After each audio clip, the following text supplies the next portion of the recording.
ស្ដីអ្នកនរគ្នាខ្ញុំណាល់ហើយនេះជាវីដេអូទី6ក្នុង CCA course របស់យើងហើយក៏ជាមេរៀនបន្ទាប់ពីវីដេអូទី5នៅក្នុង Internet Lane Switching របស់យើងដែរហើយក៏ខ្ញុំសូមបញ្ជាក់ដែរនៅក្នុងវីដេអូ CCNA course របស់ខ្ញុំហ្នឹងនៅក្រោម description វីដេអូខ្ញុំនឹងមាន Anki flashcard Cisco Packet Tracer Lab នៅក្នុង Google Drive ហ្នឹងហើយមួយទៀត and a video quiz សម្រាប់ឲ្យយើងរៀនថែមនិង practice networking concept អូខេពេលនិយាយចឹងនៅហ្នឹងជាមេរៀនបន្តពីថ្ងៃទី5 Internet Lane Switching តែនៅនឹងយើងនឹងចូលរៀងជ្រៅតិចដើម្បីធានាអ្នកទាំងអស់គ្នាមិនមានប្រហោងណានៅក្នុងចំណេះដឹងអ្នកទាំងអស់គ្នាម្ដងទៀតយើងកំពុងនិយាយពីការផ្ញើ frame នៅក្នុងបណ្ដាញ LAN យើងហ្នឹងដូចជាពី switch ទៅ PC ពី PC ទៅ PC មួយទៀតនៅក្នុង LAN យើងមួយតូចនេះសម្រាប់ប្រធានបទអំពីឧបករណ៍នៅក្នុង LAN យើងអាចទៅនិយាយជាមួយ LAN ផ្សេងទៀត network ផ្សេងទៀតក៏ internet អីចឹងអានឹងជាមេរៀននៃក្រោយប៉ុន្តែឥឡូវយើងចាប់ផ្ដើម focus នៅលើបណ្ដាញមូលដ្ឋានជាងសិនទៅជាមួយនឹង Internet Lane Switching ហ្នឹងអូខេឥឡូវយើងចូលមេរៀនយើងហើយ diagram ហ្នឹងអ្នកនរនេះឃើញហើយខ្ញុំយកមកពីមេរៀនថ្ងៃទី5ប៉ុន្តែខ្ញុំដូរអីតិចតួចនៅក្នុង diagram ហ្នឹងទីមួយខ្ញុំបានបដូរ interface របស់បណ្ដាញពី fast internet ទៅ gigabit internet វិញដូច្នេះអ្នកនរឃើញនៅកន្លែង interface យើងហ្នឹងថ្ងៃទី5យើងប្រើ F01 F02 យើងទៅហើយអក្សរ F នៅពីមុខ interface ហ្នឹងវាតំណាងឲ្យ fast internet cableប៉ុន្តែសម្រាប់អក្សរ G នៅពីមុខនឹងវិញវាតំណាងឲ្យ Gigabit Ethernet Cable ការផ្លាស់ប្ដូរទី2សូមបងប្អូនមើលទៅលើ MAC address ក្នុងវីដេអូមុនខ្ញុំប្រើ MAC address មួយនេះប៉ុន្តែវីដេអូហ្នឹងខ្ញុំប្រើ MAC address ដែលមានភាពជាក់ស្ដែងជាងហ្នឹងហើយខ្ញុំសូមបញ្ជាក់ម្ដងទៀតដែរ OUI ដែលជាផ្នែកដំបូងនៃ MAC address របស់យើងហ្នឹងវាបង្ហាញឲ្យក៏បញ្ជាក់ឲ្យអ្នកផលិតឧបករណ៍ហ្នឹងហើយអ្នកនរនេះឃើញណា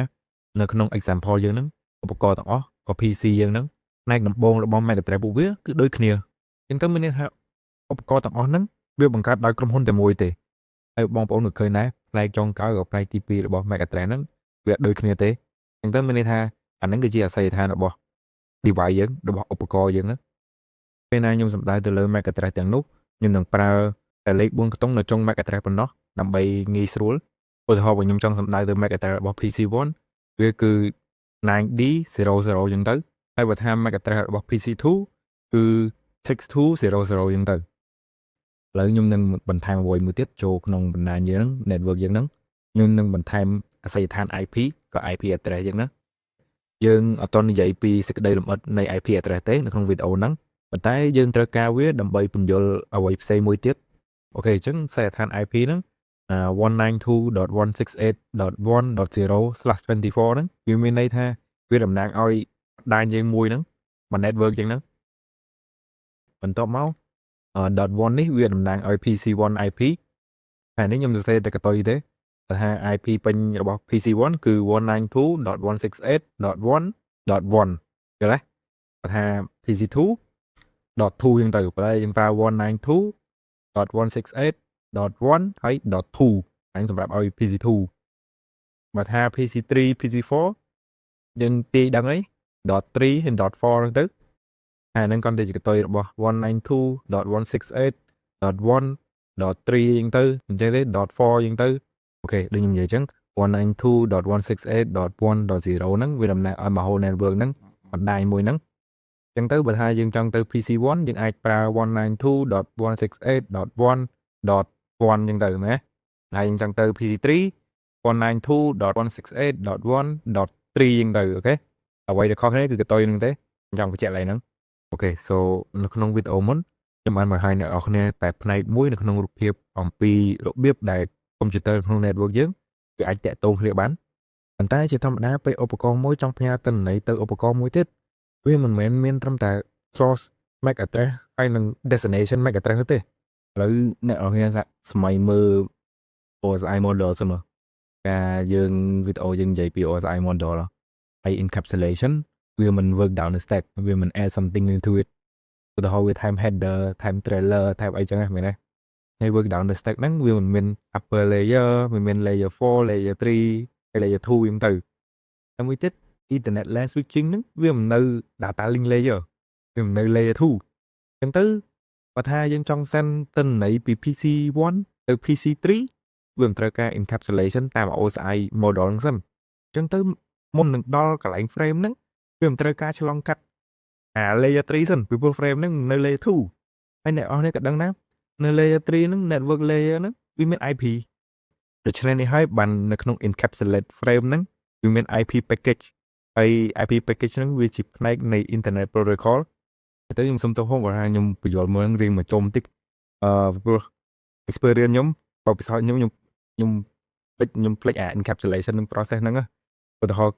យើងមុនទៅដល់ data link layer វាមិនត្រូវការឆ្លងកាត់អា network layer ហ្នឹងសិន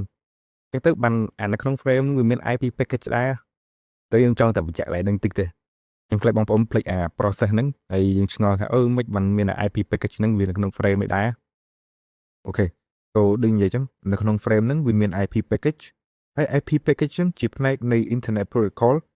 វាស្តេងតែ MAC address តិចតួចដែរពីព្រោះ like វាមាន source IP address វាមាន destination IP address អញ្ចឹងទៅអូខេឥឡូវយើងចង់ send ទិន្នន័យពី PC1 ទៅ PC3 ហើយអ្នកនរឃើញណានៅក្នុង frame ហ្នឹងវាមាន source IP របស់ PC1 ហើយ destination IP របស់ PC3 វិញចំណែកឯ source MAC address វិញគឺ source MAC របស់ PC1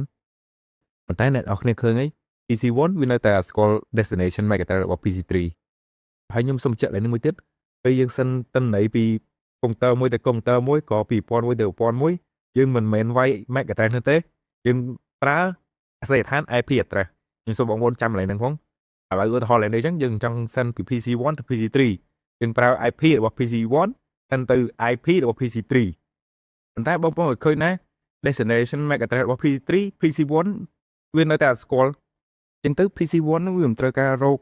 អា MAC address របស់ PC3 នឹងដល់ខ្លួនឯងហើយបងប្អូនប្រចាំដែរថា switch ឧបករណ៍ switch វាដំណើរការនៅលើ layer 2តែវាមិនមែនដំណើរការនៅ layer 3នោះទេអា network layer ហ្នឹងដូច្នេះហ្នឹងហើយបានវាត្រូវការប្រើ MAC address វាមិនមែនត្រូវការប្រើ IP address នោះទេអញ្ចឹងទៅបើយើងមើលឧទាហរណ៍យើងចង់ send ទិន្នន័យពី PC1 ក៏ Ethernet frame ហ្នឹងចេញពី PC1 ទៅ PC3 មុននឹងទៅដល់ PC3 PC1 ហ្នឹងវាត្រូវការរៀនក៏ learn MAC address របស់ PC3 សិនហើយដើម្បីធ្វើបានវាត្រូវការប្រើអ្វីមួយក៏ process មួយហៅថា app resolution protocol ហ្នឹងអូខេដូចនិយាយអញ្ចឹង app វាមានន័យថា address resolution protocol ទី2 app វាត្រូវបានប្រើដើម្បីស្វែងរកអាសយដ្ឋាន layer 2 MAC address របស់អាសយដ្ឋាន layer 3ដែលបានដឹងរួច IP address ហ្នឹងឥឡូវយើងសាកមើលឧទាហរណ៍យើងមុនហ្នឹងយើងចង់ស្វែងរកអាសយដ្ឋាន MAC address របស់ PC3 ប៉ុន្តែយើងមាន IP ក៏អាសយដ្ឋាន IP ហ្នឹងរបស់ PC3 អីចឹងទៅយើងអាចប្រើ app ហ្នឹងដើម្បីស្វែងរកអាសយដ្ឋាន MAC ហ្នឹងនៅពេលណាយើងមានអាសយដ្ឋាន IP ហ្នឹងក៏យើងបានដឹងអាសយដ្ឋាន IP ហ្នឹងរួចឧទាហរណ៍យើងមាន destination IP របស់ PC3 អញ្ចឹងប៉ុន្តែយើងអត់មាន destination MAC address របស់ PC3 អញ្ចឹងទៅយើងអាចប្រើ app ហ្នឹងបានដើម្បីឲ្យវារក MAC address របស់ PC3 បានហើយ app វាមានពីរប្រភេទពីរ process ទី1 app request ហើយទី2 app reply app request វាប្រើនៅពេលណាឧបករណ៍មួយចង់ស្វែងរក MAC address របស់ឧបករណ៍មួយទៀតហើយចំណែកឯ app reply វាប្រើសម្រាប់បញ្ជូន information MAC address ហ្នឹងទៅឧបករណ៍ណាដែល request វាបើថាមើលឧទាហរណ៍យើងពីព្រោះ PC1 វាចង់ស្គាល់ MAC address របស់ PC3 អញ្ចឹងទៅ PC1 វាត្រូវការប្រើ app request ហើយ PC3 វាត្រូវការប្រើ app reply សម្រាប់ reply back នៅ MAC address ហ្នឹងឲ្យ PC1 វិញ app request គឺជា podcast ethernet frame វីដេអូមុនយើងនិយាយបាន unknown frame unicast frame អីចឹងឥឡូវយើងមាន frame មួយទៀតហើយ podcast frame ម្ដងវាមានន័យថាវាផ្ញើទៅកាន់ host ទាំងអស់នៅលើបណ្ដាញយើងក៏ផ្ញើទៅកាន់ឧបករណ៍ទាំងអស់នៅលើបណ្ដាញយើងអញ្ចឹងហើយពីព្រោះអាសយដ្ឋាន layer 2ក៏អាសយដ្ឋាន MAC address ហ្នឹងរបស់កុំព្យូទ័រគោលដៅវាមិនត្រូវបានស្គាល់ទេឥឡូវហ្នឹងអញ្ចឹងទៅវាត្រូវការផ្ញើអា podcast frame ហ្នឹងដើម្បីចែកចាយគ្រប់ឧបករណ៍នៅក្នុងបណ្ដាញយើងហើយវារងចាំការឆ្លើយតបពីឧបករណ៍ណាមួយដែលត្រូវជាមួយអា request ហ្នឹងហើយ lastly ហើយឆ្លើយតបរបស់ app reply គឺជា unicast frame យើងក៏បានសិក្សាវាដែរ unicast frame ពីវីដេអូមុនតែ unicast frame គ្រាន់តែជា frame មួយដែលវាមានគោលដៅតែមួយឧទាហរណ៍ក្នុងករណីយើងចឹងapp reply ហ្នឹងវានឹងផ្ញើទៅកុំព្យូទ័រណាក៏ឧបករណ៍មួយណាដែល send app request មកវាពេលគោលដៅវាមានតែមួយឯងវាផ្ញើទៅឧបករណ៍មួយណាដែល send តែ request ហ្នឹងមកវាទេអូខេតោះឥឡូវយើងចូលមើល process របស់ app request និង app reply ហើយនៅខាងក្រោមនោះអ្នកនរគ្នាឃើញហើយនឹងគឺជា original frame ដែលយើងចង់ send មុនដំបូងចង់ send ពី PC1 ទៅ PC3 ប៉ុន្តែខ្ញុំនិយាយចឹងមុននឹង PC1 ទៅ send ទៅ PC3 បាន PC1 វាត្រូវការស្គាល់ MAC address របស់ PC3 សិនអញ្ចឹងទៅមុន PC1 វាផ្ញើ frame ហ្នឹងទៅ PC3 វាត្រូវការផ្ញើ app request មុនសិនដើម្បីឲ្យស្គាល់ MAC address របស់ PC3 ហើយនេះគឺជា app request frame ហើយអ្នកនរគ្នាឃើញហើយ source IP destination IP ហើយនិង source MAC គឺដូចគ្នាទាំងអស់នឹង original frame យើងប៉ុន្តែអ្វីដែលខុសគ្នាគឺ destination MAC វិញវាមាន f.f ច្រើនហ្នឹងតែអាហ្នឹងគេហៅថា podcast MAC address podcast MAC address ហ្នឹងក៏មានន័យថាពេលណាយើងចង់ផ្ញើ internet frame ទៅគ្រប់ឧបករណ៍នៅក្នុងបណ្ដាញយើងទាំងអស់ហ្នឹងយើងអាចផ្ញើទៅ destination មួយហ្នឹងបានអា .f ទាំងអស់ហ្នឹងគេហៅថា podcast MAC address ហើយពេលណាយើងផ្ញើទៅ destination មួយហ្នឹងទៅវានឹងផ្ញើទៅគ្រប់ឧបករណ៍នៅលើបណ្ដាញយើងបណ្ដាញមូលដ្ឋានយើងមួយហ្នឹងហើយអូខេដូចនិយាយចឹងមុននឹង send original frame នៅក្រោមហ្នឹងយើងត្រូវ send app request ហ្នឹងសិនអញ្ចឹងទៅ PC1 ឥឡូវរៀបចំ app request ដើម្បី send PC1 send app request frame ទៅតាម network interface card របស់វាទៅ interface របស់ switch 1 switch 1នឹងមើលទៅលើ source MAC របស់ app request frame ហើយយកទៅដាក់នៅក្នុង MAC address table របស់វា process ដែល switch វារៀនក៏ learn MAC address ដោយខ្លួនឯងហើយដឹងថាឧបករណ៍យើងហ្នឹងនៅលើបណ្ដាញនៅកន្លែងណា process ហ្នឹងយើងបាននិយាយពីវីដេអូមុនហើយបើអ្នកនរចង់ review អាចទៅមើលវីដេអូមុនបាន part 5 ប៉ុន្តែ process ហ្នឹងគេហៅថា dynamically learn MAC address ក៏ dynamic MAC address ហ្នឹងអូខេភាសា destination MAC address គឺ all F ហើយយើងក៏ដឹងដែរអាហ្នឹងគឺ podcast frame ហើយ podcast frame យើងត្រូវការ send វាទៅគ្រប់ច្រកទាំងអស់ក៏ interface ទាំងអស់ហ្នឹងប៉ុន្តែអត់តែ interface ដែលវាចេញមកនោះទេឧទាហរណ៍ឡើយនេះអញ្ចឹងគឺ G00 វាចេញមកពី G00 ហើយអ្នកនរឃើញណាអា process ហ្នឹងវាដូចតែ unknown unicast frame ដែរដែលយើងបាននិយាយពីវីដេអូ part 5 ហ្នឹង switch 1វាផ្ញើ frame ទៅតាម G01 and G02 ប៉ុន្តែអត់ផ្ញើទៅតាម G00 ទេពីព្រោះវាបានទទួល frame ចេញមកពីច្រកមួយហ្នឹងក៏ interface មួយហ្នឹង G2 ទទួល frame ហ្នឹងហើយវាធ្វើអីទេវា ignore frame ហ្នឹងចោលក៏ drop frame ហ្នឹងចោលពីព្រោះ destination IP របស់ app request frame ហ្នឹងវាត្រូវគ្នាជាមួយ IP របស់ PC2 ទេដូច្នេះវាដឹងថា app request frame ហ្នឹងវាមិនមែនសម្រាប់ PC2 ហ្នឹងទេអញ្ចឹងទៅវានឹង drop frame ហ្នឹងចោលបន្ទាប់មកឧបករណ៍ switch ទី2វានឹងមើលទៅលើ source MAC របស់ app request frame ហ្នឹងហើយវាដាក់នៅក្នុង MAC address table របស់វាដូច process តែ switch 1ហ្នឹងដែរដោយសារ destination MAC address នៅលើ app request frame ហ្នឹងគឺ all app អញ្ចឹងទៅយើងត្រូវការ send frame ហ្នឹងទៅគ្រប់ interface ប៉ុន្តែអត់តែ interface ណាដែលវាបានមកដល់ទេឧទាហរណ៍នេះអញ្ចឹងវាបានមកដល់ G02 អញ្ចឹងទៅមានន័យថាយើងនឹងផ្ញើ frame ហ្នឹងទៅតាម G00 and G01 PC4 នឹងធ្វើការ drop frame នឹងចោលពីព្រោះ destination IP នៅលើ app request frame វាត្រូវគ្នាជាមួយ IP របស់ PC4 ទេនឹងវាធ្វើការ drop frame នឹងចោលប៉ុន្តែសម្រាប់ PC3 នៅក្នុង destination IP របស់ app request frame ហ្នឹងវាត្រូវគ្នាជាមួយ PC3 អញ្ចឹងទៅវា drop frame នឹងចោលទេវានឹងធ្វើការ process មួយទៀតក៏ like send reply មួយទៀតដែលយើងហៅថា app reply ហ្នឹងហើយនេះគឺជា app reply frame នៅក្នុងហ្នឹងយើងមាន source IP របស់ PC3 destination IP របស់ PC1 source MAC របស់ PC3 និង destination MAC address របស់ PC1 ហើយខ្ញុំសូមបញ្ជាក់លេខនេះមួយទៀតដែរពីព្រោះនៅក្នុង app request frame frame យើង send មកមុនដំបូងហ្នឹងនៅក្នុងហ្នឹងវាមាន source MAC address របស់ PC1 ហើយអញ្ចឹងទៅ PC3 វាស្គាល់ PC1 ហើយមួយទៀត app request frame យើងក៏ដឹងដែរវាគឺជា podcast frame ហើយ podcast frame វានឹង send ឲ្យគ្រប់ឧបករណ៍នៅលើបណ្ដាញយើងទាំងអស់ប៉ុន្តែមកពីឥឡូវហ្នឹង PC3 វាស្គាល់ source MAC របស់ PC1 ហើយអញ្ចឹងទៅវាធ្វើការប្រើ app request frame នឹងទៀតទេវាធ្វើការប្រើ process មួយទៀតដែលខ្ញុំនិយាយមុនហ្នឹងតិចហ្នឹងវានឹងធ្វើការឆ្លើយតបក៏ reply back ដោយប្រើ app reply frame ហើយយើងក៏ដឹងដែរ app reply frame គឺជា unicast frame អញ្ចឹងទៅវានឹង send directly ទៅ PC1 អូខេបន្ទាប់មក PC3 នឹង send app reply frame ទៅតាម network interface របស់វាទៅ interface របស់ switch 2ឧបករណ៍ switch 2វានឹងមើលទៅលើ source MAC address របស់ app reply frame ហ្នឹងហើយវានឹងយកទៅដាក់នៅក្នុង MAC address table របស់វា process ហ្នឹងគឺយើងដឹងដែរយើងហៅថា dynamic learn MAC address ប៉ុន្តែសម្រាប់ app reply frame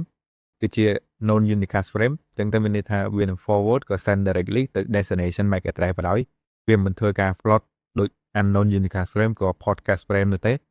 អូខេឥឡូវពីព្រោះឧបករណ៍ switch 2វាបានស្គាល់ source MAC address របស់ PC1 ហើយឥឡូវវាទៅមើលនៅក្នុង MAC address table របស់វា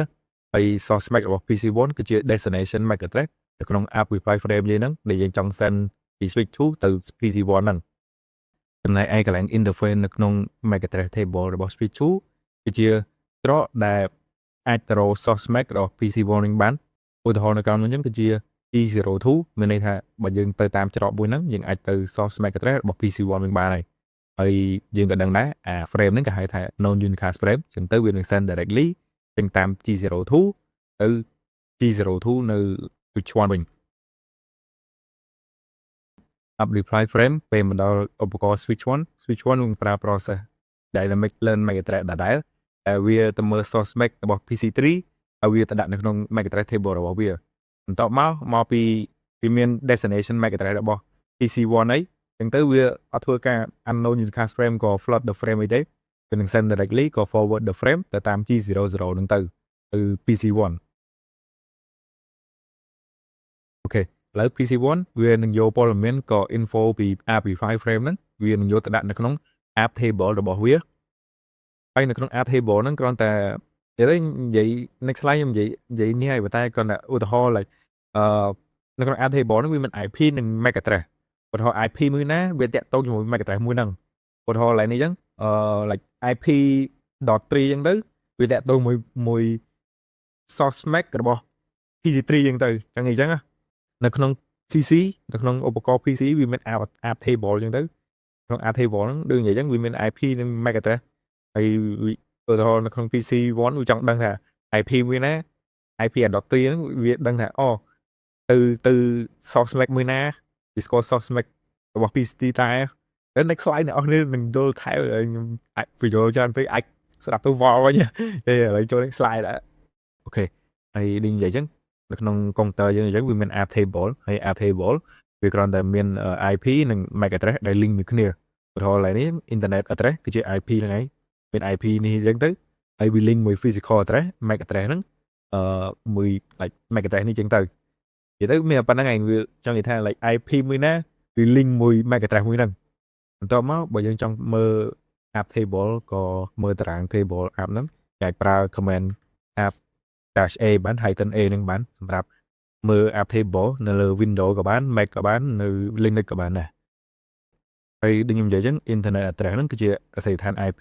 ក៏អាសយដ្ឋាននៅ layer 3ហ្នឹង network layer ហ្នឹងបើ physical address គឺអាសយដ្ឋាន Mac ក៏អាសយដ្ឋាននៅលើ layer 2 data link layer អូខេបន្ទាប់មកគឺ static type ហ្នឹងក៏មានន័យថា default entry ទេអញ្ចឹងទៅវាមានន័យថាវាប្រើ like app request ក៏ app reply process ហ្នឹងវាក៏មានន័យប៉ុណ្្នឹងទេ and lastly គឺ dynamic type យើងឃើញកន្លែងនេះគឺមាន static dynamic ហ្នឹងកន្លែង type ហ្នឹងdynamic ហ្នឹងគឺយើងប្រើ process app request ក៏ app reply ហ្នឹងដើម្បីស្វែងរក IP ក៏ MAC address យើងហ្នឹងពីរហ្នឹងខុសគ្នាតែប៉ុណ្្នឹងទេអូខេទៅ slide ហ្នឹងយើងនឹងមើលទៅលើ MAC address table របស់ឧបករណ៍ switch ហើយជ្រៅជាងនឹងបន្ថែមទៀតហើយនឹងមានព័ត៌មានផ្សេងបន្ថែមទៀតហើយអ្នកនរគ្នាក៏ឃើញណាខ្ញុំបានបង្កើត topology ដូចគ្នាតែអាច diagram យើងមុនហ្នឹងប៉ុន្តែខ្ញុំប្រើកម្មវិធីក៏ software ផ្សេងទៀត emulator មួយទៀតដែលយើងហៅថា TNS3 diagram ក្រោមនេះអាហ្នឹងស្តៀងនឹង Cisco packet tracer ដែរប៉ុន្តែអ្វីដែលខុសគ្នាសម្រាប់ពីកម្មវិធីពីរហ្នឹង software ពីរហ្នឹងគឺ TNS3 យើងត្រូវការ pay វាហើយមួយទៀត TNS3 ហ្នឹងយើងអាច pay វាដោយសារយើងអាចប្រើ software Cisco ពិតៗនៅលើឧបករណ៍ពិតៗចឹងទៅព្រោះថានៅលើ packet tracer យើង simulate បណ្ដាញចឹងនិយាយថានៅក្នុង command ក្នុង Cisco packet tracer ហ្នឹង command ខ្លះវាអត់មាននៅលើវាអត់មានពេញវាអត់មានពេញដូចពេលយើងប្រើរបស់ពិតៗចឹងនិយាយចឹងតែពេលយើងប្រើ packet tracer យើងនៅតែ like ចឹងនិយាយថាគ្រប់គ្រាន់សម្រាប់ CCNA ហើយមិនចាំទៅដល់ GNS3 អីទេប៉ុន្តែបើអ្នកទាំងអស់គ្នាចង់ប្រើ GNS3 ចង់ like លេងជាមួយ software ពិតៗអីចឹងអាចទៅ GNS3.com បានទៅមើលវាចឹងទៅហើយវាមាននិយាយទៅវាមាន feature ច្រើនណាពេលយើង pay វាមាន Wireshark មានអីទៀតអូខេឥឡូវយើងមកមើល topology វិញហើយយើងចង់ send ping ពី PC1 ទៅ PC3 ហើយយើងសូមអ្នកនរគ្នាចាប់អារម្មណ៍កន្លែងនេះមួយដែរកន្លែងហ្នឹងយើងអាចនិយាយទៅ feature មួយរបស់ GNS3 ហ្នឹងដូចនិយាយចឹងមាន feature ច្រើនទេតែកន្លែងហ្នឹងយើងអាចប្រើ Wireshark បានហើយ Wireshark ជាកម្មវិធីមួយយើងអាច analyze ក៏វិភាគ traffic between like network device ហ្នឹងទៅឧទាហរណ៍ពី PC1 ទៅ switch 1យើងអាចមើល analyze traffic ពី PC1 ទៅ switch 1បាន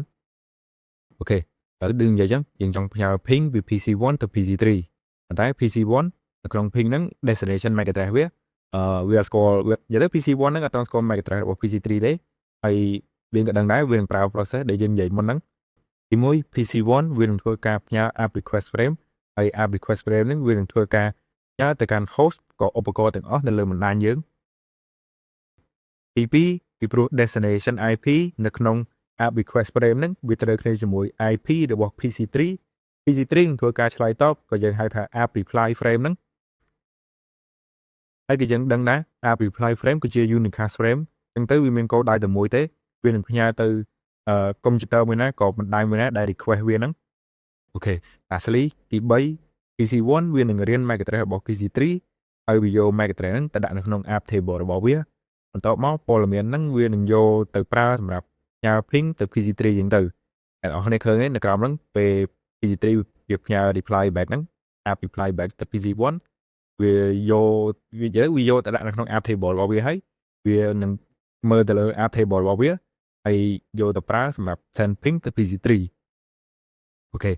ឡូវយើងមុនយើងបន្តខ្ញុំគិតថាអ្នកនរគ្នាប្រហែលស្គាល់ ping ហ្នឹងហើយក៏ឮពាក្យ ping ហ្នឹងហើយ command ping ហ្នឹងតែយើងមុនយើងបន្តខ្ញុំសូម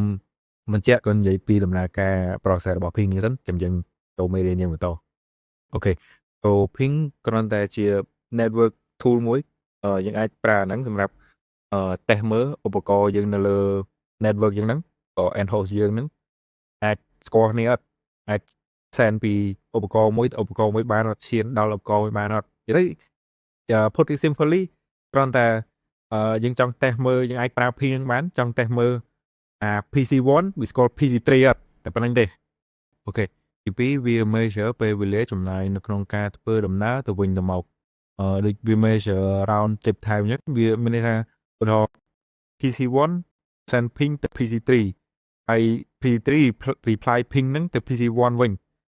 មួយ round ហ្នឹង send ទៅវិញទៅមកហ្នឹងមួយជុំហ្នឹងវាចំណាយពេលវេលាប្រហែលហើយបន្ទាប់មក ping វាមានprocess 2ក៏សារ 2ស្តៀងតែ ARM ហ្នឹងដែរវាមាន ICMP echo request ហើយ ICMP echo reply ហើយដូចនិយាយចឹងពីរហ្នឹងស្តៀងតែ app request app reply ដែរប៉ុន្តែអ្វីដែលខុសគ្នាគឺបើយើងចង់ប្រើ ping ហ្នឹងយើងត្រូវការស្គាល់ MAC address សិនឧទាហរណ៍យើងចង់ send ពី PC1 ទៅ PC3 យើងត្រូវការស្គាល់ MAC address របស់ PC3 សិនហើយមុននឹងស្គាល់ MAC address ហ្នឹងយើងត្រូវការប្រើ app process ហ្នឹងអញ្ចឹងទៅ app process ហ្នឹង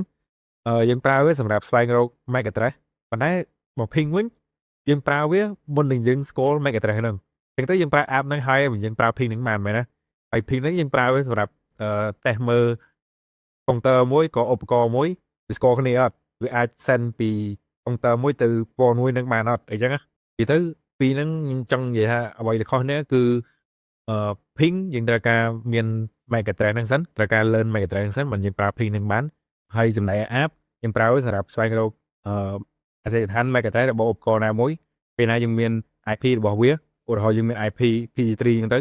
តែយើងអត់មាន destination MAC address របស់ PC3 ទេអញ្ចឹងទៅយើងអាចប្រើ app ហ្នឹងបាន app request app reply ហ្នឹងដើម្បីស្វែងរក MAC address សិនបន្ទាប់មកយើងអាចប្រើ ping ហ្នឹងបានដូចជា ICMP echo request ហើយនិង ICMP echo reply ហ្នឹង so lastly command អ្នកនរគ្នាអាចប្រើ tool ping ហ្នឹងបានយើងដាក់តែ ping ទៅហើយ IP របស់ឧបករណ៍ណាមួយដែលអ្នកនរគ្នាចង់ ping ថាឧទាហរណ៍យើង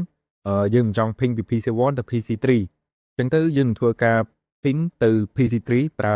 IP របស់ PC3 សម្រាប់ ping សម្រាប់ test មើលថាវាស្គាល់គ្នាអត់ហើយយើង ping ហ្នឹងយើង ping ចេញមកពី PC1 វិញទៅ PC3 ហើយនៅក្រោមនេះcònជា definition ជាអង់គ្លេសបើអ្នកចង់មើលអូខេតោះឥឡូវខ្ញុំនៅក្នុង PC1 ហើយដូចនិយាយអញ្ចឹងយើងចង់ send ping ពី PC1 ទៅ PC3 ហើយខ្ញុំសូមបញ្ជាក់ដែរឥឡូវហ្នឹងខ្ញុំនៅក្នុង Cisco IS CLI ហើយអ្នកនរគ្នាឃើញណាឥឡូវបើយើងចង់ ping ទៅ PC3 យើងប្រើ 192 នេះ ping 192.168.1.3 ដើម្បី ping ទៅ PC3 ក៏ដើម្បីផ្ញើ ICMP echo request ហ្នឹងទៅ PC3 ដូចនិយាយអញ្ចឹងយើង ping 192.168.1.3 ហ្នឹងទៅ PC3 ដើម្បីផ្ញើ ICMP echo request ចេញពី PC1 ទៅ PC3 ហើយបន្ទាប់មកអ្នកឃើញនៅក្រោមនេះយើង sending file ផ្ញើ100 byte ICMP echo ទៅ IP 192.168.1.3 និយាយទៅអាហ្នឹងគឺជា default setting របស់ Cisco IS ហ្នឹង ពេលវា send ICMP echo request ហ្នឹងចំនួនវាគឺវា send ម្ដង5ទាំង sending file អញ្ចឹងទៅហើយពេល reply មកវិញក៏ ICMP echo reply ហ្នឹងវា send មកវិញចំនួន5វិញដែរហើយចំណែកឯទំហំរបស់ ICMP echo request ក៏ ICMP echo reply ហ្នឹងមួយគឺ100 byte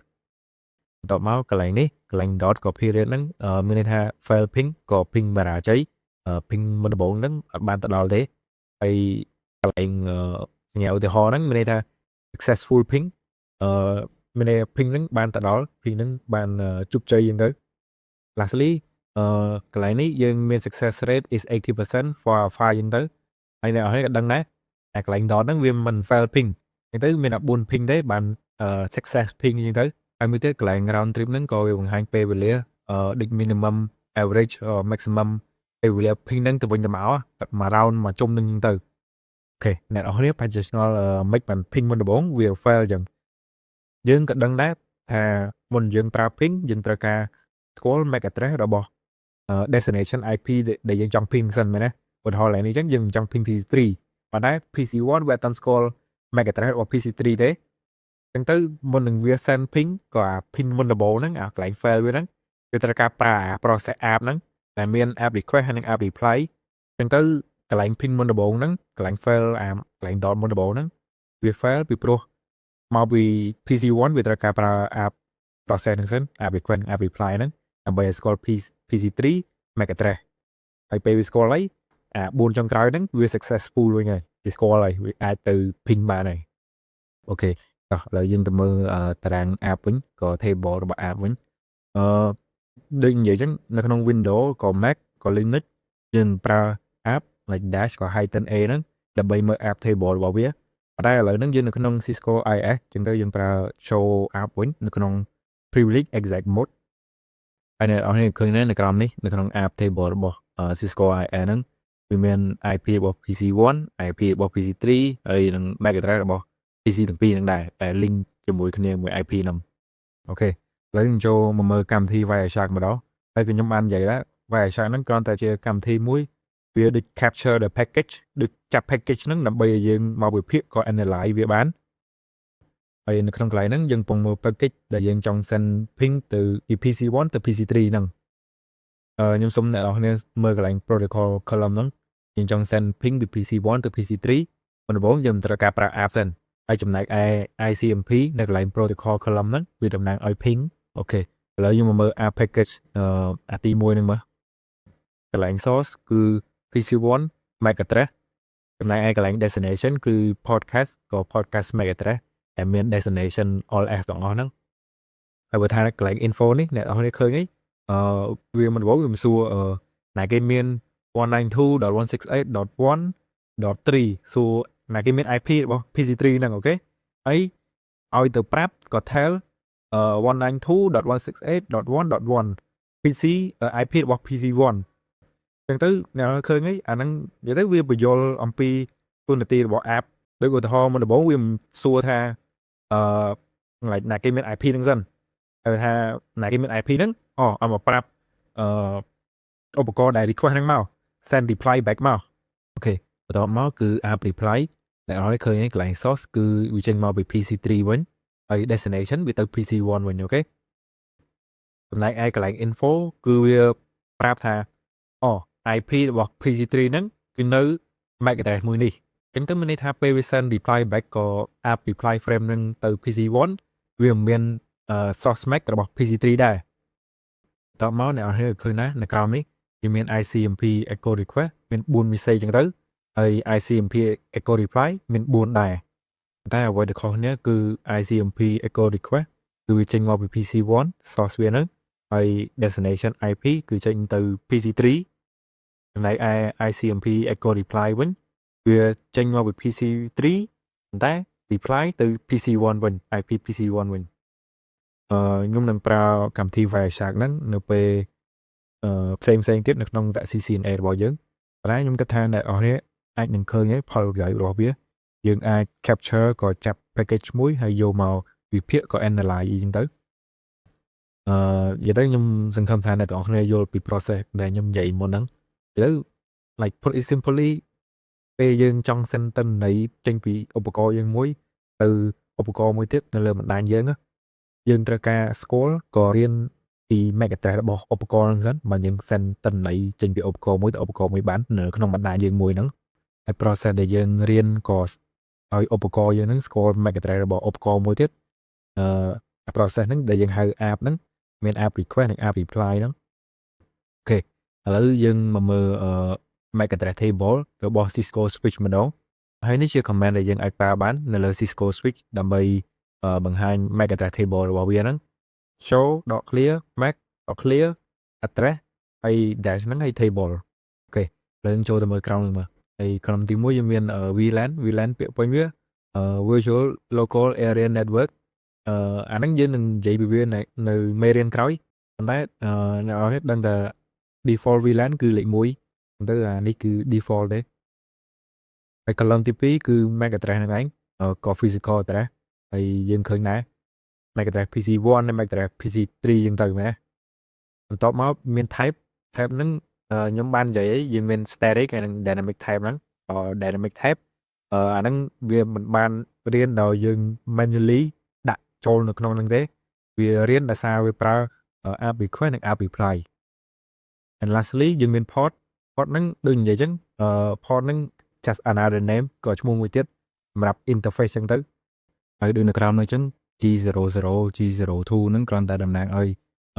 port ចេញមក PC1 ក៏ PC3 ចឹងទៅដូចនិយាយចឹងនិយាយទៅវាដូចគ្នាជាមួយ switch MAC address table ហ្នឹងយើងឃើញហើយដំបូងយើងមាន PC1 មាន source MAC របស់ PC1 ចឹងទៅហើយវាប្រើ app ដើម្បី learn ហើយចេញមកពី port ក៏ interface G00 ចឹងទៅអូខេបន្ទាប់មក PC3 source MAC វាដូចគ្នាដែរនៅក្នុង MAC address table ហ្នឹងហើយ port ក៏ interface វាគឺ G02 ហ្នឹងអូខេវីដេអូមកខ្ញុំបាននិយាយតិចតួចពី dynamic MAC address ពេលណាយើង like ពេលណាឧបករណ៍ហ្នឹងអត់ send traffic អីនៅក្នុងរយៈពេល5នាទីវានឹង remove dynamic MAC address ចោលហើយ process ដែលពេលណាdynamic MAC address ហ្នឹងវា remove ដោយខ្លួនឯងរយៈពេល5នាទីហ្នឹងពេលណាឧបករណ៍មួយហ្នឹងវាអត់ send traffic អីទេអា process ហ្នឹងយើងហៅថា aging ណាយើងមាន command សម្រាប់ remove វាខ្លួនឯងក៏បានដែរមិនចាំទុកវាចោល5នាទីឲ្យវា remove auto អញ្ចឹងទេអូខេឥឡូវខ្ញុំប្រើ show MAC address table ហើយបងប្អូនឃើញដែរពេលយើងប្រើ show MAC អញ្ចឹងទៅ show MAC address table វាយើងឥឡូវហ្នឹងវាមាន MAC address ក្នុងហ្នឹងបន្ទាប់មកខ្ញុំប្រើ clear MAC ហើយ address table dynamic ហើយបងប្អូនឃើញដែរនៅក្រៅនេះពេលខ្ញុំប្រើ show MAC address ម្ដងទៀតនៅក្នុងហ្នឹងអស់ហើយអត់មាន source MAC អីក្នុងនេះទេឃើញនៅលើនៅក្រៅខុសគ្នាហើយខ្ញុំក៏សូមបងប្អូន note comment នឹងមួយដែរចំណាំទុកclear MAC address hyphen address ហ្នឹង table ហើយដក clear dynamic សម្រាប់ clear dynamic MAC address នៅក្នុង MAC address table របស់ switch យើងចង់ remove តែ MAC address តែមួយទេយើងអាចប្រើ command មួយនេះបានឧទាហរណ៍មុនដំបូងខ្ញុំប្រើ show MAC address table សិនពីក្នុងនេះមាន source MAC address ក្នុងហ្នឹងហើយពេលខ្ញុំប្រើ clear MAC address table dynamic ហើយ address ហើយយើងវាយ MAC address ដែលយើងចង់ remove នឹងចោលទៅហើយពេលខ្ញុំប្រើ show MAC address table ម្ដងទៀតបងប្អូនឃើញហើយវា remove MAC address ណាដែលខ្ញុំ remove នឹងអញ្ចឹងព្រោះឥឡូវកតុយនេះ 9D00 ខ្ញុំ remove 9D00 អញ្ចឹងទៅសល់តែ3900ហ្នឹងទេកតុយ3900 MAC address ហ្នឹងទេហើយអានេះបងប្អូនក៏ note ដែរទៅclear MAC address table dynamic address ហើយយើងដាក់ MAC address ដែលយើងចង់ remove ហ្នឹងអូខេ last comment សម្រាប់ clear MAC address ហ្នឹងនៅលើ MAC address table យើងអាចប្រើ interface ក៏បានដែរដោយតែដាក់ address ហ្នឹងតែលើកនេះយើងដូរកន្លែងនេះ interface ម្ដងឧទាហរណ៍ខ្ញុំចង់ remove 9D00 ហ្នឹងដែរតែខ្ញុំប្រើ interface ម្ដងទៅខ្ញុំប្រើ interface G00 ហ្នឹងទៅហើយពេលយើងប្រើ command clear MAC address table dynamic interface ហើយ interface ដែលយើងចង់ remove ហ្នឹងទៅពេលយើងប្រើ show MAC address table ម្ដងទៀតវានឹង remove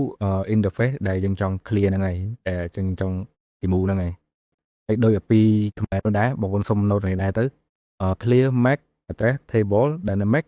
interface ហើយ port number ក៏ interface មួយណាដែលយើងចង់ remove ហ្នឹងទៅអូខេឥ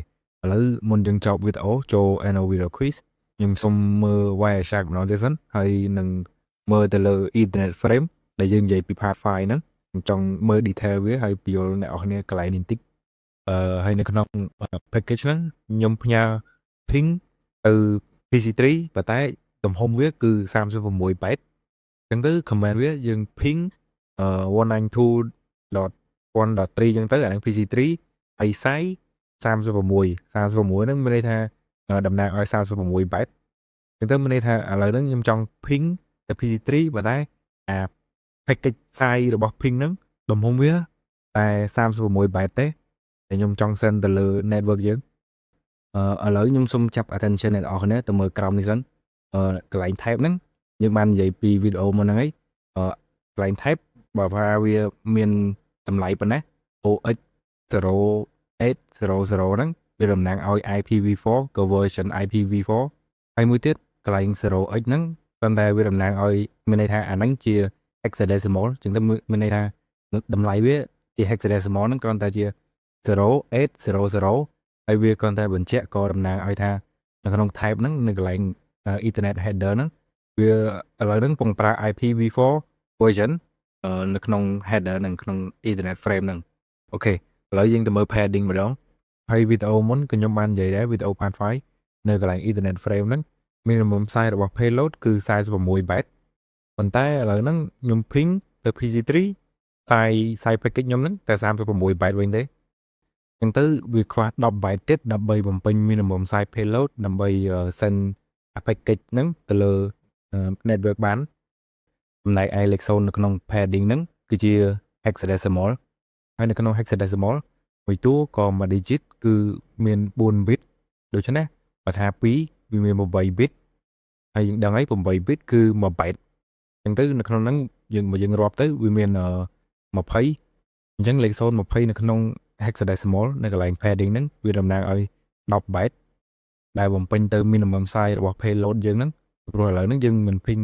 size ping យើងហ្នឹង36 byte ទេហើយនៅក្នុង padding ហ្នឹងយើងវាបំពេញ10 byte ទៀតអញ្ចឹងទៅឲ្យមាន46 byte បានយើងអាច send ទៅលើ network បានហើយបើខ្ញុំ zoom out ចេញមកអ្នកនរឃើញដែរនៅក្រោមហ្នឹងកន្លែង padding ហ្នឹងវាមាន10គូហើយទាំងអស់ហ្នឹងគឺជា10 byte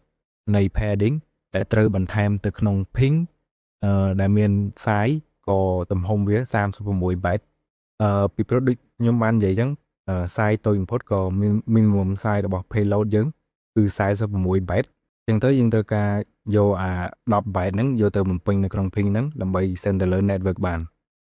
អូខេឥឡូវយើងមានអ្វីចុងក្រោយមួយទៀតខ្ញុំចង់បង្ហាញអ្នកនរគ្នាមុនយើងចប់វីដេអូអ្នកនរគ្នាមើលកន្លែង type នេះមើលចង់ចាំថា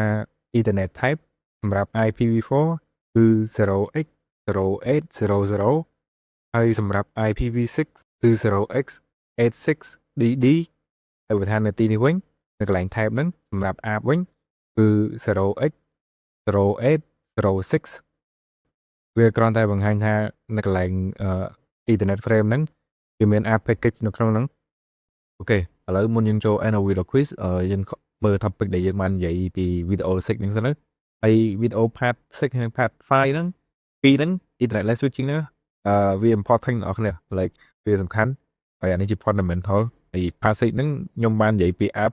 address resolution protocol ហ្នឹងអា process ហ្នឹងក៏ app ហ្នឹងយើងប្រើសម្រាប់ដើររក MAC address layer 2 MAC address ពេលណាយើងមាន IP address ហើយ process វាមានដូចជា app request ហើយនិង app reply ចឹងទៅហើយមួយទៀតក៏យើងបានមើលទៅលើ app table ដែរនៅលើ computer យើងហ្នឹងយើងប្រើ app ហើយដក clear ហើយ tin a ចឹងទៅបើថានៅលើ switch យើង show app ចឹងទៅអា ping ក៏យើងបាននិយាយដែរអាហ្នឹងសម្រាប់ test មើលថាប្រព័ន្ធពីរហ្នឹងក៏ឧបករណ៍ពីរហ្នឹងវាស្គាល់គ្នាអត់វា accent ពីឧបករណ៍មួយទៅឧបករណ៍មួយបានអត់វា reach វាស្គាល់គ្នាអត់និយាយទៅហើយវា message ពីរដែរវាស្ដែងតែ app ដែរទេវាមាន echo request ICMP echo request ICMP echo reply ហើយបន្ទាប់មកគឺ lastly យើងបាននិយាយពី MAC address ហ្នឹងហើយ MAC address table នៅលើ switch យើងបាននិយាយពី command វាបាននិយាយពី detail វាតិចតួចហើយយើងបានមើល like Wireshark ដែរទៅមើល analyze package វាហើយឥឡូវហ្នឹងយើងចូល annual video quiz ទៅអូខេតោះឥឡូវយើងចូល annual video quiz ហើយquiz ហ្នឹងរៀងប្លែកតិចមាន10 question នៅអ្នកនរគ្នាចុងវីដេអូហ្នឹង ពីព្រោះvideo part 5ខ្ញុំបានធ្វើ end of video quiz ទេខ្ញុំដាក់វាក្នុង comment ហើយចាអត់មានអី answer ទេអញ្ចឹងទៅខ្ញុំធ្វើ end of video quiz សម្រាប់បើថាអ្នកនរនៅមើលដល់ចប់អញ្ចឹងជួយ answer ជួយអីតែlike តែ understanding ខ្លួនឯងយើងដឹងអីខ្លះហើយយើងនឹងចាំមកអា part 5អីហ្នឹងអូខេតែយើងចូលមើល question ទី1ហើយ question ខ្ញុំនឹងដាក់អង់គ្លេសវិញព្រោះខ្ញុំគិតថា CCNA question ពេលប្រឡងអីវាជាអង់គ្លេសត្រូវខ្ញុំអត់ប្រកាសដែរថាអ្នកនរគ្នាប្រឡងមិនខ្មិចហើយខ្ញុំ question ខ្ញុំជាអង់គ្លេសបើហើយអ្នកនរគ្នាមាន feedback អីជួយប្រាប់ខ្ញុំផងតែឥឡូវយើងចូល question យើងទៅអូខេ so which field of an internet frame provide receiver clock synchronization មានន័យថានៅក្នុង field ក្នុង internet frame ហ្នឹងក្នុង field មួយណាវាមាន process ដែលឲ្យដែល provide receiver clock synchronization អ្នកនរគ្នាពី A ដល់ D ហ្នឹងA ជាចម្លើយត្រឹមត្រូវ preamble ហើយយើងចូលមើលចម្លើយខុសទៅនៅતોអា3ហ្នឹងសិតខុសទាំងអស់SFD ហ្នឹងវាគាត់តែប្រាប់ថា preamble ហ្នឹងចប់ហើយsynchronize ក៏ receiver like process ហ្នឹងហើយអាហ្នឹង after like preamble ហ្នឹងទេSFD ហ្នឹងហើយបើ type វិញអាហ្នឹង indicate what package ដូចមាន IPv4 IPv6 version U អញ្ចឹងគឺប្រើអីគេហើយ FCS អាហ្នឹងគាត់ frame check sequence អាហ្នឹងសម្រាប់អ្នកដឹងហើយយើង detect error យើងប្រើអាហ្នឹងនៅ trailer FCS ហ្នឹងហើយចម្លើយត្រឹមត្រូវគឺ preamble A ហ្នឹង preamble is a series of 1 and 0 per byte 1010ហ្នឹងហើយ which allow receiving device to synchronize its receive clock អញ្ចឹង A ជាចម្លើយត្រឹមត្រូវ preamble អូខេហើយ question ទី2នៅ part 5 how long is the physical address of a network device physical address អ្នកនរដឹងអី big MAC address ហ្នឹងទំហំវាប្រហែលD ជាចម្លើយត្រឹមត្រូវ MAC address ក៏ physical address ហ្នឹង size វាគឺ46 bit អូខេឥឡូវចូល question ទី3នៃ part 5 what is the OUI of this MAC address ហើយអ្នកនររើពី A ដល់ D ហ្នឹង OUI អ្នកនរដឹងអីក្រុមហ៊ុនមួយណា like ផ្នែកមួយណាសម្រាប់ផ្នែកមួយណានៅក្នុង MAC address ហ្នឹងគឺសម្រាប់បញ្ជាក់ឲ្យក្រុមហ៊ុនដែលបង្កើត MAC address ហ្នឹងB ជាចម្លើយត្រឹមត្រូវអ្នកនរសូមចាំដែរ the first half ក៏ like ពាក់កណ្ដាល MAC address ហ្នឹងគឺសម្រាប់ OUI ហើយពាក់កណ្ដាលទៀតគឺសម្រាប់ unique ID វាហើយអ្នកនរបើមើលទៅបើយើងរាប់MAC address ហ្នឹងបើយើងជា hexadecimal ហ្នឹងគឺ12 hexadecimal មែនហើយពាក់កណ្ដាលគឺ6ហ្នឹងហើយអញ្ចឹង6ពីមុខនេះសម្រាប់OUI ហ្នឹង company ដែលបង្កើត device មួយហ្នឹងហើយក្រោយមួយទៀតគឺ unique ID ហ្នឹងអូខេឥឡូវយើងចូល question 4ពី part 5ហើយ which field of an ethernet frame does a switch use to populate its MAC address table អញ្ចឹងទៅមានន័យថានៅក្នុង field មួយណានៅក្នុង ethernet frame ហ្នឹងឧបករណ៍ switch វាប្រើវាទៅមើលយកទៅដាក់នៅក្នុង MAC address table របស់វាអ្នកនរគ្នារើ A ដល់ D ហ្នឹង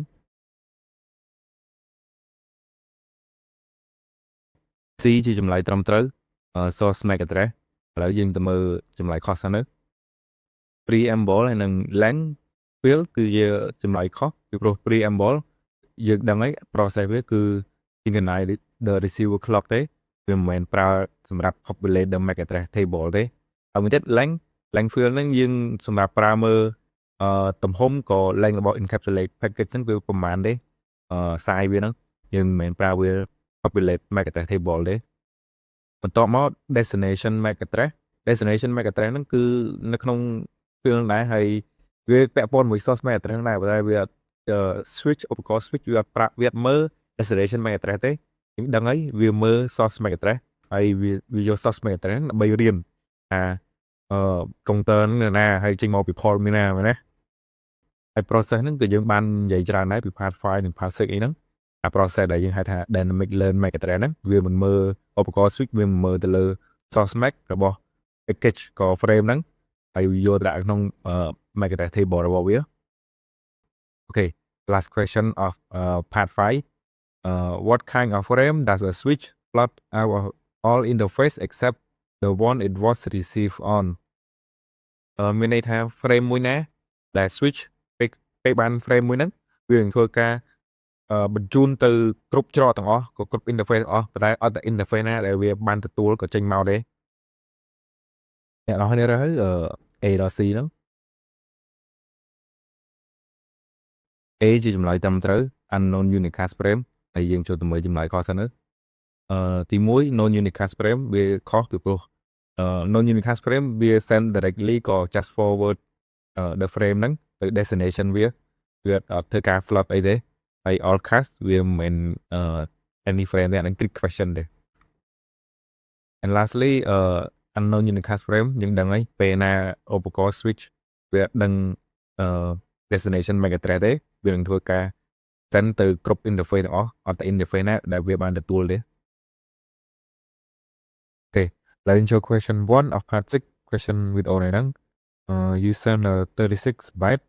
ping to another computer and perform a packet capture to analyze the network traffic you notice a long series of bytes of 00 at the end of the Ethernet payload how can you explain this 0និយាយទៅវាចង់សួរថាឥឡូវហ្នឹងយើងកំពុង send ping តែ ping យើងហ្នឹងទំហំតែ36 byte ទេទៅកុងតើមួយទៀតប៉ុន្តែយើងប្រើ Wireshark ដើម្បី capture the package ចាប់ package ហ្នឹងមកមើល analyze វាវិភាគវាហើយពេលយើងមើលនៅក្នុង package ហ្នឹងពេលយើងប្រើ Wireshark មើលនៅក្នុង package ហ្នឹងយើងឃើញalong series of 00យើងឃើញ00ច្រើននៅក្នុង like at the end of the Ethernet payload យើងហ្នឹងហើយអាហ្នឹងវាមានន័យថាម៉េចអ្នកអត់ចាំបាត់រើស A ដល់ C ហ្នឹង B ជាចម្លើយត្រឹមត្រូវ they are pairing byte ហើយយើងក៏ដឹងដែរminimum size តូចបំផុតរបស់ Ethernet payload ដែលយើងអាច send នៅលើ like network យើងបានលើបណ្ដាញយើងបានគឺ46 byte ហើយអញ្ចឹងទៅ00ហ្នឹងគឺ pairing byte ដែលដាក់ចូលនៅក្នុងEthernet payload ហ្នឹងដើម្បីឲ្យវាទៅបំពេញនៅ minimum size payload ទំហំនៃ frame ក៏ package យើងដែលយើងអាចនិយាយទៅទំហំតូចបំផុតដែលយើងអាច send នៅលើ network យើងបានហើយអ្នកនរគ្នាក៏ដឹងដែរបើយើងអត់បំពេញ46 byte minimum size របស់ Ethernet payload ហ្នឹងទេវា send ទៅលើ Ethernet កើតទេអញ្ចឹងទៅវាត្រូវការpairing byte ហ្នឹងដើម្បីបំពេញឲ្យវាគ្រប់ប៉ុណ្្នឹងទៅទំហំតូចបំផុតវាហ្នឹងទៅបើវា send ទៅលើបណ្ដាញបានទៅលើ network បានអូខេហើយ question ទី2នៃ part 6ហើយ which of this message is sent to all hosts on the local network មានន័យថា A ដល់ D ហ្នឹង message មួយណាវា send ទៅឲ្យឧបករណ៍ទាំងអស់នៅលើបណ្ដាញយើងក៏លើ local network យើងបណ្ដាញមូលដ្ឋានយើងហ្នឹង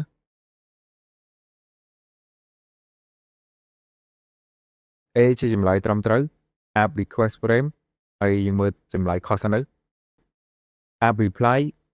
វាជា unicast frame អញ្ចឹងទៅវា send ឲ្យតែមួយទេវា send ឲ្យតែឧបករណ៍មួយណាដែល send app request ឲ្យវាហើយអានេះon ICMP echo request និង ICMP echo reply ហ្នឹងគឺបោះ ping ហ្នឹងឯងហើយអាហ្នឹងគឺសម្រាប់ test មើលវា score គ្នាអត់អីចឹងទេហើយមួយទៀតវាជា unicast message ចឹងទៅវា target តែមួយដែរទេវាមិន send ឲ្យ host ទាំងអស់ក៏ឧបករណ៍ទាំងអស់នៅលើបណ្ដាញយើងទេ app request frame វាប្រើសម្រាប់learn ក៏ស្វែងរក layer 2 MAC address ហ្នឹងពេលណាយើងអត់ទាន់ស្គាល់ MAC address ហ្នឹងហើយវានឹង podcast ក៏ podcast frame ហ្នឹងយើងដឹងហើយវានឹង send ឲ្យទៅឧបករណ៍ទាំងអស់នៅលើបណ្ដាញយើងអត់តែច្រកក៏ interface មួយណាដែលវាចេញមកអូខេចូល question 3 of part 6 which field are present in the output of the show MAC address table command on the Cisco switch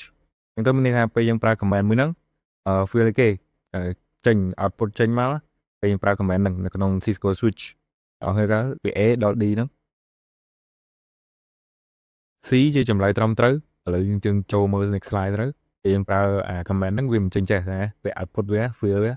មាន VLAN មាន MAC address មាន type ហើយ port ចឹងទៅតែបើថាយើងឧទាហរណ៍ D នេះមាន internet physical address ហ្នឹងខុសគ្នាទេអាហ្នឹងពេលយើងប្រើនៅក្នុង counter អាហ្នឹងខុសគ្នាទៅណាអានេះនៅក្នុង switch MAC address របស់ switch còn នេះ app វិញ app table វិញគេខុសគ្នាទេអូខេចូល question 4 of part 6 which type of frame does a switch send our all interface except the one the frame was received on ន័យថា frame មួយណាតែ switch ហ្នឹងពេល frame មួយណាដែលពេលមកដល់ឧបករណ៍ switch វានឹងធ្វើការផ្ញើទៅគ្រប់ច្រកទាំងអស់ក៏ interface ទាំងអស់ប៉ុន្តែអត់តែ interface ក៏ច្រកមួយណាដែលវាចេញដែលបានទទួលក៏ចេញមក A ជាចម្លើយត្រឹមត្រូវឥឡូវយើងចូលមើលចម្លើយខុសសិនទៅពី B ដល់ D ហ្នឹងវាខុសទាំងអស់ព្រោះឧទាហរណ៍អានេះអញ្ចឹងត្រូវតែ podcast តែវាមាន known ដែរ known វាមានន័យថាknown unicast frame send to single host អញ្ចឹងទៅមានន័យថា switch ឧបករណ៍ switch ហ្នឹងវាមាន entry for destination MAC entry destination នៅក្នុង MAC table វាហើយអញ្ចឹងទៅវាធ្វើការ flood ទៅគ្រប់ interface ទាំងអស់ដែលជាប់វាហ្នឹងទេប៉ុន្តែសម្រាប់podcast និង unknown unicast វិញ podcast យើងដឹងហើយ destination វាគឺ all f ហ្នឹងអញ្ចឹងទៅពេលណា destination all f ហ្នឹងវានឹង send ទៅ all host ក៏គ្រប់ឧបករណ៍ទាំងអស់នៅលើ local network យើងនៅលើបណ្ដាញមូលដ្ឋានយើងហ្នឹងចំណែកឯ unknown unicast frame វានឹង send ទៅ a single host ប៉ុន្តែមកវា switch វាអត់មាន entry for destination MAC ដែរអញ្ចឹងទៅវានឹង flood the frame ដែរដូចតែ podcast frame ដែរទេអូខេSo last question part 6ម្ដង question 5 which command is used on a Cisco switch to clear all dynamic MAC address on a specific interface from a MAC address table យើងចង់ប្រើ command មួយណាដើម្បី clear dynamic MAC address នៅលើ MAC address table ហ្នឹងប៉ុន្តែយើងចង់ clear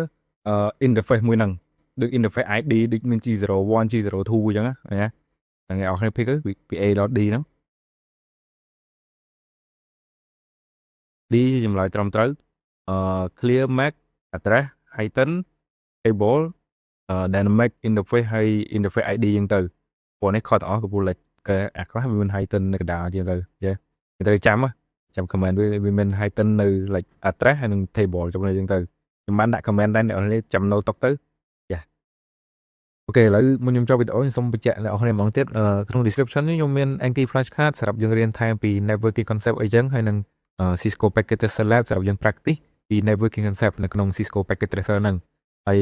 និយាយទៅខ្ញុំសូមបញ្ជាក់អ្នកនរផងកុំភ្លេច download សម្រាប់យើងរៀនថែមអញ្ចឹងណាហើយនៅក្នុង Google Drive ហ្នឹងឯងនៅក្នុង description នៅក្នុងវីដេអូខ្ញុំគ្រប់វីដេអូមាន Google Drive link ទាំងអស់ចូល download ទៅបានហើយអូខេហើយ lastly ខ្ញុំសូមអរគុណបងប្អូនអរគ្នាដែលមើលវីដេអូខ្ញុំដល់ចប់បើខ្ញុំនិយាយខុសឆ្គងសូមកុំកែកាន់ខ្ញុំបើបងប្អូនមាន feedback អីខ្ញុំជួយចែកលេខខ្ញុំផងប៉ុន្តែបើបងប្អូនចូលចិត្តវីដេអូខ្ញុំជួយចែកលេខគ្នាយើងផងហើយដូចខ្ញុំនិយាយចឹងនិយាយទៅខ្ញុំ concern ដែរទេហើយខ្ញុំធ្វើវីដេអូហ្នឹងដើម្បីចែកលេខគ្នាយើងហើយក៏ខ្ញុំចង់រៀនថែមឯងដែរអញ្ចឹងណាអរគុណច្រើនបងប្អូន